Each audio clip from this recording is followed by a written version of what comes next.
It is important to represent the deep sea at COP15 for biodiversity because it occupies a vast area and volume of our planet. More than 95% of our planet in volume exists in the deep sea, 66% of the surface area.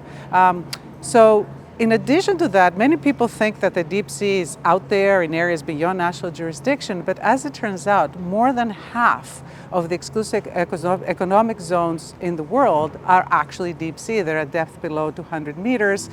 And that is also the case for particularly developing nations who may or may not have the capability to actually monitor, conserve, protect, do all the things that they need to do to conserve the biodiversity in their own deep sea. There's a new report called Diving Through the Darkness, which is being released today, and it talks about the importance of conservation in the deep sea, but also the importance of understanding the species, what species are there that need protection.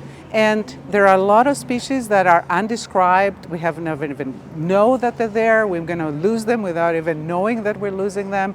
And so this report brings attention to the fact that if we're going to do effective conservation, we need to know what the species are, and we need to be able to figure out what they do for our planet and how to protect them. So a lot of the discussion here has been about the how much to protect or how to conserve. But what is important is we're going to have to be able to understand how we will measure progress towards those targets, and those are metrics called indicators. And however, if those indicators are not the right ones, then we will not actually be measuring progress effectively towards our targets, towards meeting our targets. So it is really important that those indicators are relevant for the deep sea, and right now the ones that are being proposed are not really workable, and we need to find a better way forward. What we're hoping for is a strong, ambitious framework for protection.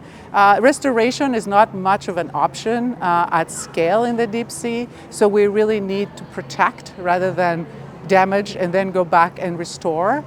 We need to address the drivers of biodiversity loss, which are the same for the deep sea. Climate change, resource extraction, deep sea mining is something that gets a lot of attention. We need to do it holistically. We need to bring in indigenous peoples and local communities in the discussions, and we need to ensure equity in capacity across the globe, and this is particularly a problem with deep sea research and knowledge. Capacity is very, very inequitably distributed.